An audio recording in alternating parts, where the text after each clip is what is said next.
Hello friends, good morning. നമ്മുടെ Kerala T V സീരിയലിലേക്ക് എല്ലാവർക്കും സ്വാഗതം. അങ്ങനെ നമ്മുടെ ഗൗതത്തിനെ രക്ഷിച്ചു കൊണ്ടുവന്ന് ഇഞ്ചക്ഷനൊക്കെ കൊടുത്ത് മുറിവൊക്കെ വെച്ച് കെട്ടി നമ്മുടെ നന്ദ വീട്ടിൽ കിടത്തിയിരിക്കുക. ഈ സമയത്ത് കുഞ്ഞിനാണെങ്കിൽ ആകെ ടെൻഷൻ. അപ്പോൾ മോൻ വിഷമിക്കൊന്നും വേണ്ട, പപ്പയ്ക്ക് ഒരു ഇഞ്ചക്ഷൻ കൊടുത്തിരിക്കുകയാണ്. അതിൻ്റെ ഉറക്കത്തിലാണ് പപ്പ. മോൻ പിഴയ്ക്കൊന്നും വേണ്ട, പപ്പയ്ക്ക് ഒരു കുഴപ്പമില്ല കേട്ടോ എന്നൊക്കെ പറഞ്ഞു. ആൻറ്റി അല്ലേ ഇവിടെയുള്ള, മോൻ എന്തിനാ വിഷമിക്കുന്നതെന്നൊക്കെ ചോദിച്ച് കൊച്ചിനെ സമാധാനിപ്പിക്കുക. അങ്ങനെ നന്ദയാണെങ്കിൽ കുഞ്ഞിനെ സമാധാനിപ്പിച്ചുകൊണ്ട് അവിടെ ഇരിക്കുന്നു. ഈ സമയത്ത് പിന്നെ പിങ്കിയാണ് കാണിക്കുന്നത്. പിങ്കിയുടെ ഫോണിലേക്ക് വേഗം ഒരു കോൾ വരുന്നത് വേറെ ആരുടെ അല്ല, നന്ദൂട്ടൻ്റെയാണ്. നന്ദൂട്ടൻ വേഗം തന്നെ പിങ്കിയെ വിളിച്ച് വിവരം പറയുക കേട്ടോ. അപ്പോൾ അത് കേട്ടപ്പോൾ പിങ്കി തകർന്നു പോയി. അപ്പോൾ പപ്പ ഇപ്പം നല്ല മയക്കുവാന്നൊക്കെ പറഞ്ഞു. എങ്കിൽ മോൻ ബുദ്ധിമുട്ടിക്കണ്ട പപ്പയെ, അമ്മ ഇപ്പം തന്നെ വരാം കേട്ടോ, മോൻ സ്ട്രോങ് ആയിരിക്കണം കേട്ടോ എന്നും പറഞ്ഞുകൊണ്ട് പിങ്കി. അപ്പോൾ വിഷമിക്കരുത് കേട്ടോ, അമ്മ ഇപ്പം വരാവേ എന്നും പറഞ്ഞ് പിങ്കി ഇങ്ങനെ കൊച്ചിനോട് പറഞ്ഞിട്ട് ഫോൺ അങ്ങ് കട്ട് ചെയ്തു. അപ്പോഴത്തേക്ക് ലക്ഷ്മി വന്നു. ലക്ഷ്മി വന്നപ്പോൾ എന്ത് പറ്റി മോളെ, ആരാ വിളിച്ചതെന്ന് ചോദിച്ചു. അപ്പോൾ നീ ഇറങ്ങാറായെന്ന് ചോദിക്കുമ്പം അമ്മ അത് പിന്നെ എനിക്ക് സുമംഗലാമ്മയുടെ അടുത്തേക്ക് പോകാൻ പറ്റില്ല എന്ന് പറഞ്ഞു പിങ്കി. അതിപ്പോൾ എന്താ മോളെ നീ പെട്ടെന്ന് ഇങ്ങനെ പറയുന്നേ? സുമംഗല അവൾക്ക് തീരെ സുഖമില്ലാഞ്ഞിട്ടല്ലേ മോളെ വിളിച്ചതെന്ന് ഇങ്ങനെ ചോദിക്കുമ്പോൾ, പക്ഷേ അമ്മ എനിക്ക് ശാന്തിപുരത്ത് എനിക്കൊരു അത്യാവശ്യം ഉണ്ടായിരുന്നു എന്ന് പിങ്കി പറഞ്ഞു. അത് കേട്ടപ്പോൾ ഇങ്ങനെ ആകെ വല്ലാതായി ലക്ഷ്മിയും. നന്ദുമോനാ എന്നെ ഇപ്പോൾ വിളിച്ചത്. മോൻ എന്താ പറഞ്ഞേ മോളെ? അവിടെ പോയി ഇപ്പം എന്താ അത്യാവശ്യമുള്ളത്, എന്താ പറ്റിയത്, നീ ഒന്ന് തെളിച്ചു പറ മോളെ എന്ന് ലക്ഷ്മി പറയുമ്പോൾ പിങ്കിക്ക് അത് ഇവിടെ പറയാനും പറ്റില്ല. അപ്പോൾ ഗൗതത്തിന് അപകടം പറ്റിയെന്ന് അറിഞ്ഞാൽ എല്ലാവരും വിഷമിക്കുമെന്നും വല്യമ്മായിക്ക് അത് താങ്ങാനുള്ള ശക്തി കൂടി ഉണ്ടാവില്ല, അതുകൊണ്ട് ഒരു കാരണവശാലും ഇവരാരും അറിയാൻ പാടില്ല എന്നും പറഞ്ഞിങ്ങനെ ഇരിക്കാം. അപ്പോൾ മോളെ നീ എന്ത് ഇത് ആലോചിച്ച് കൂട്ടുന്നേ? അവിടെ ഇപ്പോൾ എന്താ അത്യാവശ്യമെന്ന് ചോദിക്കുമ്പം അത് പിന്നെ ശാന്തിപുരത്തെ ആ ഡോക്ടർ പറഞ്ഞു നന്ദുവിൻ്റെ അമ്മയും കൂടി ചെന്ന് നിൽക്കണമെന്ന്, എങ്കിലേ ട്രീറ്റ്മെൻറ്റ് എടുക്കാൻ പറ്റുള്ളൂ എന്ന്. അങ്ങനെ പറഞ്ഞോ? അത് ഗൗതമോൻ ഉണ്ടല്ലോ അവിടെ, പിന്നെന്താ കുഴപ്പം? അത് പോരാത്തത് കൊണ്ടായിരിക്കുമല്ലോ എന്നെ വിളിപ്പിച്ചത്. ഞാൻ പോവും അമ്മയെന്നും പറഞ്ഞിങ്ങനെ പോകാൻ ഇറങ്ങുമ്പോൾ, അയ്യോ അപ്പോൾ സുമംഗലയുടെ കാര്യം എന്താ ചെയ്യുന്നത്? അതല്ല, അങ്ങനെ എന്തെങ്കിലും അത്യാവശ്യം ഉണ്ടെങ്കിൽ പവിത്രവും മറ്റാരെങ്കിലും അങ്ങോട്ടേക്ക് അയക്കാമല്ലോ. എനിക്ക് എന്തായാലും ശാന്തിപുരത്തേക്ക് പോകണമെന്ന് പറഞ്ഞ് പിങ്കി വാശി പിടിച്ച് അവിടെ നിന്ന് പോകുന്നു. ലക്ഷ്മി ഇങ്ങനെ ആലോചിച്ച് നിൽക്കുക. അപ്പോൾ ലക്ഷ്മി അവിടെ നിൽക്കുന്നു. ഇത് കഴിഞ്ഞ് പിന്നെ പിങ്കി നേരെ താഴേക്ക് ഇറങ്ങി ചെല്ലുമ്പോൾ മഹേശ്വരൻ പിങ്കിയെ യാത്രയാക്കാനായിട്ട് ഇങ്ങനെ അവിടെ നിൽക്കുക കേട്ടോ.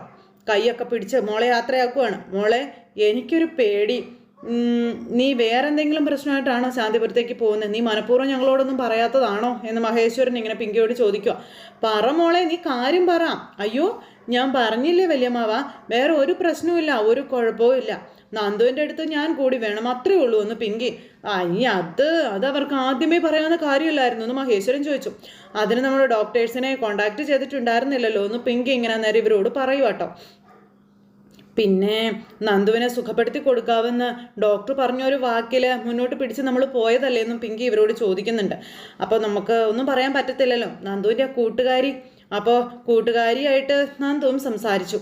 അതാവും ചിലപ്പോൾ എൻ്റെ കാര്യം പറയാതിരുന്നതെന്ന് പിങ്കി ഇങ്ങനെ പറയുക. അത് കേട്ടപ്പോൾ എന്തായാലും ഇതിപ്പോൾ ഒരു നല്ല കാര്യമായി മോളെ.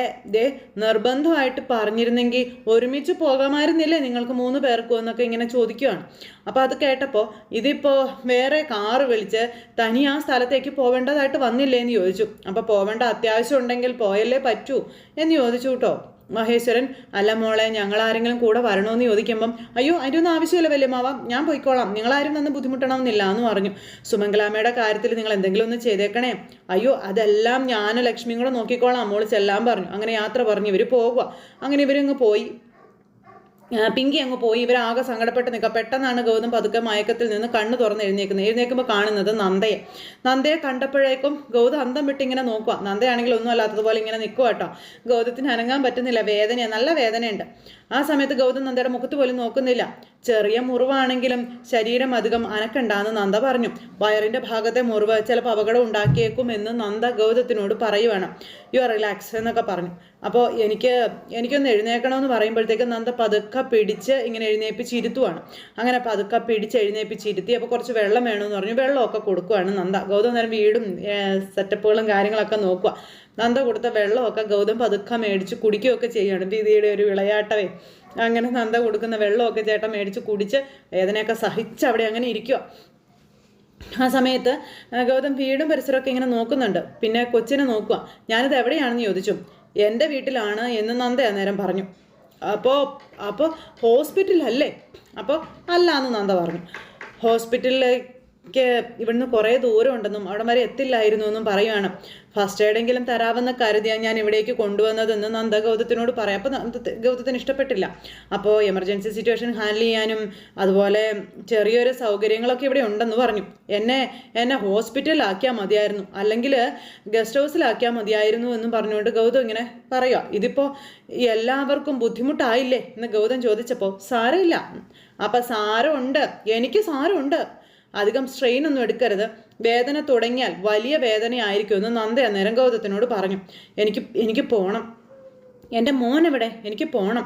അപ്പോൾ പറയുന്നത് നിങ്ങൾ ആദ്യം കേൾക്കാൻ പറഞ്ഞു നന്ദ.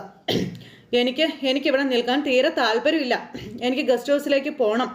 അപ്പോൾ 2 ദിവസം എൻ്റെ ഒബ്സർവേഷനിൽ നിങ്ങളെ വെച്ചേ മതിയാകൂ, അതിനിടയ്ക്ക് ഇതൊന്നും പറ്റില്ല എന്ന് നന്ദ പറഞ്ഞു. അത് നീയാണോ തീരുമാനിക്കുന്നത്? അപ്പോൾ യെസ്, ആസ് എ ഡോക്ടർ അതെ എന്ന് നന്ദ തറപ്പിച്ചു പറഞ്ഞു. ഒരു ഡോക്ടർ വന്നിരിക്കുന്നു, എന്നെ ഗസ്റ്റ് ഹൗസിലേക്ക് മാറ്റാൻ പറഞ്ഞു. പതുക്കെ എഴുന്നേക്കാൻ തുടങ്ങുമ്പോഴേക്കും നന്ദ എന്താണ് ഗൗതം സാർ ഇവിടെ നിൽക്കണം, ഗൗതം സാർ പ്ലീസ് എന്ന് പറഞ്ഞു നന്ദ ഇങ്ങനെ പറഞ്ഞു. പക്ഷേ ഗൗതം അവിടെ നിന്ന് എഴുന്നേറ്റ് പോകാനായിട്ട് നോക്കും. പെട്ടെന്ന് ഗൗതത്തിന് വേദന അസഹനീയമായിട്ട് ഇങ്ങനെ വന്നു. അപ്പം ഞാൻ പറഞ്ഞതല്ലേ ഗൗതം സാർ എഴുന്നേക്കരുതെന്ന് പറഞ്ഞല്ലേ എന്ന് ചോദിച്ചുകൊണ്ട് ഇങ്ങനെ നന്ദ വയറ് പൊത്തിപ്പിടിച്ച് ഭയങ്കര കരച്ചിൽ. ഗൗതം സാർ കിടക്കെന്ന് പറഞ്ഞ് നന്ദ ഇങ്ങനെ ഗൗതത്തെ ചേർത്ത് പിടിക്കുക. അങ്ങനെ വന്ന് നന്ദയുടെ തോളിലേക്ക് ഇതേ ചാഞ്ഞ് കിടക്കുന്നു നമ്മുടെ ഗൗതം. തൊട്ടടുത്ത നിമിഷം സകല ദൈവങ്ങളെയും വിളിച്ച് പ്രാർത്ഥിച്ച് പിങ്കി അങ്ങോട്ടേക്ക് വരിക. ദൈവമേ, വീണ്ടും ഒരിക്കൽ കൂടി നീ എന്നോട് ക്രൂരത കാണിക്കരുതേ എന്നും പറഞ്ഞുകൊണ്ട് ഇങ്ങനെ പിങ്കി അവിടെ നിന്ന് വരിക. അപ്പോഴത്തേക്ക് നമ്മുടെ ഗൗതത്തിൻ്റെ മുറിവിൽ നന്ദ എന്തൊക്കെയോ ചെയ്തു. പിന്നെ ഡ്രസ്സൊക്കെ മാറി നന്ദ വീണ്ടും വന്നു. പിന്നെ കട്ടിലയിലൊക്കെ കൊണ്ട് കിടത്തുന്നു. കൊച്ചു അരികിലുണ്ട്. അപ്പോൾ താങ്ക്സ് പറയും നന്ദയോട്. അപ്പോൾ എന്തിനാണെന്ന് ചോദിച്ചപ്പോൾ ഈ ഷർട്ട് വാങ്ങി തന്നതിനാണെന്ന് പറഞ്ഞു. പിന്നെ എന്നെ ഇവിടെ എത്തിച്ചതിനുമൊക്കെ നന്ദി പറയുക ഗൗതം നന്ദയോട്. ഒരു പേഷ്യൻറ്റിനെ ടേക്ക് കെയർ ചെയ്യുക എന്നുള്ളത് അതൊരു ഡോക്ടറുടെ കടമയല്ലേ എന്ന് നന്ദ അന്നേരം ചോദിച്ചു. ഞാൻ പേഷ്യൻറ്റിൻ്റെ ഫാദർ അല്ലേ എന്ന് ചോദിച്ചു. അപ്പോൾ ഫാദറും പേഷ്യൻ്റ് ആകാൻ അധികം സമയമൊന്നും വേണ്ട എന്ന് മനസ്സിലായില്ലേ എന്ന് നന്ദ ഗൗതത്തിനോട് ചോദിക്കുകയാണ്. അപ്പോൾ ഗൗതം ഇങ്ങനെ ഭയങ്കര ഒരു ഇതിലിങ്ങനെ ഇരിക്കുക കേട്ടോ. ഇതൊക്കെ കണ്ട് കൊച്ചിങ്ങനെ തൊട്ടടുത്ത് തന്നെ നിൽക്കുന്നു. എന്നിട്ട് ആ നടന്ന കാര്യങ്ങളെപ്പറ്റി നമ്മുടെ ഗൗതം ഇങ്ങനെ ആലോചിക്കുക, അയാൾ പറഞ്ഞതിനെ പറ്റി. തൊട്ടടുത്ത നിമിഷം പിങ്കിയുടെ കോള് വന്നു. പാപ്പാ, ഞാൻ പുറത്തു പോയെന്ന് സംസാരിക്കാവേ, ടേക്ക് റെസ്റ്റ് എന്ന് പറഞ്ഞ് ഫോണും എടുത്ത് കൊച്ചു പുറത്തേക്ക് പോയി കഴിഞ്ഞപ്പോഴത്തേക്കും ഗൗതം ഇങ്ങനെ ആകേതായി. പെട്ടെന്ന് നന്ദയ്ക്കും ഭയങ്കര ഒരു ടെൻഷനും കാര്യങ്ങളും ഒക്കെ. ഹലോ അമ്മേ എന്ന് പറഞ്ഞ് കൊച്ചു പുറത്ത് നിന്ന് സംസാരിക്കാം. അമ്മേ എന്ന് പറഞ്ഞ് വിളിക്കുമ്പോൾ എന്താ മോൻ ഫോൺ എടുക്കാത്തതെന്ന് ചോദിച്ചു. അത് പിന്നെ അമ്മേ, ഞങ്ങൾ ഡോക്ടർ ആര്യയുടെ വീട്ടിൽ നിന്ന് പോന്നു, ഗസ്റ്റ് ഹൗസിലെത്തി എന്ന് പറഞ്ഞു. അപ്പോൾ പപ്പയോ മോനെ, പപ്പയ്ക്ക് ഇപ്പം എങ്ങനെയുണ്ട്? പപ്പയ്ക്ക് ഇപ്പം കുഴപ്പമൊന്നുമില്ല എന്ന് പറഞ്ഞു. അങ്ങനെ നിൽക്കുമ്പോൾ അതെ, പപ്പയെ ഡോക്ടർ ആൻറ്റി നന്നായിട്ട് തന്നെ നോക്കിയെന്ന് പറഞ്ഞു. അപ്പോൾ എല്ലാം ഈശ്വരാനുഗ്രഹമാണ്. അമ്മയുടെ വക ആൻറ്റിക്കൊരു പ്രത്യേക സമ്മാനം ഉണ്ടെന്ന് പറഞ്ഞേക്കണം കേട്ടോ. ആൻറ്റി എവിടെയാണെന്ന് ചോദിച്ചു. അപ്പോൾ ആൻറ്റി മുറിയിലാ, അമ്മ വരുമ്പോൾ കാണാമല്ലോ എന്ന് പറഞ്ഞു. ശരി മോനെ, ശരി. അപ്പോൾ ഓക്കെ മോൻ എന്നാ വെച്ച ഉമ്മ കേട്ടോ എന്നും പറഞ്ഞു ഫോണും കട്ട് ചെയ്തു. ഈശ്വരന്മാർക്കൊക്കെ നന്ദി പറഞ്ഞ് പിങ്കി അങ്ങോട്ടേക്ക് വരും. അപ്പോൾ നമ്മുടെ നന്ദയും ഗൗതവും ഇങ്ങനെ അങ്ങോട്ടും ഇങ്ങോട്ടും നോക്കാതിരിക്കാം. അപ്പോൾ പപ്പയെ ആൻറ്റി നോക്കിക്കൊള്ളാമെന്ന് പറഞ്ഞപ്പോൾ അമ്മയ്ക്ക് സന്തോഷമായി എന്ന് നന്ദൂട്ടൻ വന്ന് ഇങ്ങനെ പറയുന്നു നന്ദയോട്. അതെന്തെങ്കിലുമൊക്കെ ആവട്ടെ മോനെ, മോൻ പപ്പയുടെ അടുത്ത് തന്നെ നിൽക്കണം കേട്ടോ, ആൻറ്റിക്കൊന്ന് പുറത്തേക്ക് പോകണം എന്നും പറഞ്ഞുകൊണ്ട് നമ്മുടെ നന്ദ പുറത്തേക്ക് പോവുക. അങ്ങനെ നന്ദ അവിടെ നിന്ന് പോകുമ്പോൾ അമ്മയുടെ കാര്യം പറഞ്ഞതല്ലേ, അത് ഗൗതത്തിന് വല്ലാത്തൊരിതായി. ഗൗതം ഇങ്ങനെ നന്ദയെ നോക്കുവാണ്. നന്ദ എന്നിട്ട് ഗൗതത്തിനെയും നോക്കിയിട്ട് അവിടെ നിന്ന് അങ്ങ് പോയി. നന്ദ അങ്ങ് പോയി കഴിഞ്ഞപ്പോൾ നന്ദൂട്ടൻ്റെ നെറുകയിലൊരു ഉമ്മയൊക്കെ കൊടുത്ത് നമ്മുടെ ഗൗതം അവിടെ നിൽക്കുക. ഇത് കഴിഞ്ഞതിന് ശേഷം പിന്നെ നന്ദ പുറത്തേക്ക് ഇറങ്ങി നിർമ്മലിനെ വിളിക്കുക. നിർമ്മൽ എവിടെയാണെന്ന് ചോദിച്ചു. ഞാനിവിടെ ലോറിത്താവളത്തിലുണ്ട്. എന്താ? നിർമ്മലിന് നമ്മുടെ ഗസ്റ്റ് ഹൗസ് അറിയാമല്ലോ, ജംഗ്ഷനിൻ്റെ അടുത്തുള്ള. എനിക്കറിയാം. അതെ, എന്നാൽ അത്യാവശ്യമായിട്ട് നിർമ്മലൊന്ന് ഗസ്റ്റ് ഹൗസ് വരെ ഒന്ന് വരാമോ എന്ന് ചോദിച്ചു. അപ്പോൾ അവിടെ എന്താ? അല്ല നന്ദ ഇപ്പോൾ അവിടെയാണോ ഉള്ളത്? ഞാനെവിടെയാണ് ഉള്ളത്? ഇപ്പോൾ ചില സാധനങ്ങളൊക്കെ വാങ്ങിക്കാനായിട്ട് മെഡിക്കൽ സ്റ്റോർ വരെ ഒന്ന് പോവുകയാണെന്നും, എങ്കിലും അധികം താമസിയാതെ ഞാൻ ഇങ്ങോട്ടേക്ക് തിരിച്ചു വരുമെന്നും പറഞ്ഞു.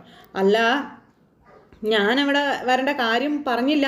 അത് പിന്നെ ഗൗതം സാറ് നന്ദുവും വീട്ടിലേക്ക് വന്നിരുന്നു എന്നുള്ള കാര്യം പറയാം. അങ്ങനെ നിർമ്മലിനോട് വിവരങ്ങളൊക്കെ പറയുക.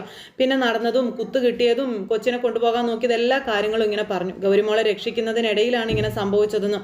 പിന്നെ ഇപ്പോൾ ഗസ്റ്റ് ഹൗസിൽ ഗൗതം സാറും നന്ദുമോനും മാത്രമേ ഉള്ളൂ. അവർക്കിടയിൽ ഇനി എന്തെങ്കിലും തരത്തിലുള്ള അറ്റാക്കോ മറ്റോ ഉണ്ടാകുമോ എന്നുള്ളൊരു ഭയമുണ്ട് എനിക്ക്. അതുകൊണ്ടാണ് ഞാൻ നിർമ്മലിൻ്റെ സഹായം ചോദിക്കുന്നതെന്ന് പറയുമ്പം ഞാൻ ഉറപ്പായിട്ടും വരാം നന്ദ. അപ്പോൾ താങ്ക് യു നിർമ്മൽ എന്ന് പറഞ്ഞ് ഫോണും കട്ട് ചെയ്തു. നന്ദ മെഡിക്കൽ സ്റ്റോറിലേക്ക് പോയി. ഗൗതം ഇങ്ങനെ നല്ല ഉറക്കം അവിടെ. കൊച്ചു തൊട്ടരികിൽ ഇരിപ്പുണ്ട്. അപ്പോഴേക്കും നമ്മുടെ പിങ്കി വന്നു കേട്ടോ. ഗൗതം എന്നും പറഞ്ഞ് വിളിച്ചു ഓടി വന്ന് ഗൗതത്തിൻ്റെ അരികിൽ ഇരിക്കുക. അപ്പം ഗൗതം നല്ല ഉറക്കത്തില്ല. ഇത് ഞാൻ എന്തോരം പേടിച്ചെന്നറിയോ, നിങ്ങൾക്ക് എന്തെങ്കിലും പറ്റിയാൽ ഞാൻ ജീവിച്ചിരിക്കില്ലായിരുന്നു എന്ന് പറഞ്ഞു പിങ്കി മനസ്സിലിങ്ങനെ പറയുക. എന്നിട്ട് ഇതേ ഗൗതത്തിനെ ചേർത്ത് പിടിച്ച് ഗൗതത്തിൻ്റെ കയ്യിൽ ഉമ്മയൊക്കെ കൊടുത്ത് ഇങ്ങനെ ഇരിക്കുവാണ് നമ്മുടെ പിങ്കി. അപ്പോഴാണ് നന്ദ ഈ കാഴ്ച കണ്ടുകൊണ്ട് കയറി വരുന്നത്. നന്ദ കയറി വരുമ്പോൾ ഇതിങ്ങനെ ഇരിക്കുന്നു. നന്ദയ്ക്കത് താങ്ങാൻ പറ്റില്ല. നന്ദയാണെന്നുണ്ടെങ്കിൽ സ്റ്റക്കായിട്ട് ഇങ്ങനെ അവിടെ നിന്നു. സ്വന്തം താലി കയ്യിൽ ഇങ്ങനെ പിടിച്ച് നന്ദയുടെ നെഞ്ചുരുക്കി നന്ദ ഇങ്ങനെ നിൽക്കുക ഈ കാഴ്ച കണ്ട്. അപ്പോൾ നന്ദു ഓടി വന്ന് അമ്മയെന്ന് പറഞ്ഞ് വിളിച്ച് നന്ദുവിനെയും കെട്ടിപ്പിടിച്ച് പിങ്കി മോനേന്ന് വിളിച്ച് കരയും. ഇതൊക്കെ നന്ദയ്ക്ക് ഭയങ്കര ഷോക്കായിപ്പോയി. നന്ദ എന്നിട്ട് ഇങ്ങനെ ആകെ തകർന്നിങ്ങനെ നിൽക്കുക കേട്ടോ, കരഞ്ഞു പോയി നന്ദ. ആ സമയത്ത് പണ്ട് ഇവർ തമ്മിലുണ്ടായിരുന്ന ആ ഒരു ഇതൊക്കെ ഇങ്ങനെ ആലോചിക്കുവാണേ. നന്ദ ആലോചിക്കുക ഗൗതവുമായിട്ട് ഒരുമിച്ച് ജീവിച്ചതിനെ പറ്റിയൊക്കെ ഉള്ളത്. അതെല്ലാം കഴിഞ്ഞ് നന്ദ ഇങ്ങനെ തളർന്നിങ്ങനെ ഒരു കാലടി പോലും എടുത്തു വെക്കാൻ പറ്റാത്ത ആ ഒരു ഇതിൽ ഇങ്ങനെ വന്ന് അവിടെ നിന്നിങ്ങനെ ഇപ്പോൾ നന്ദ ആരുമല്ല.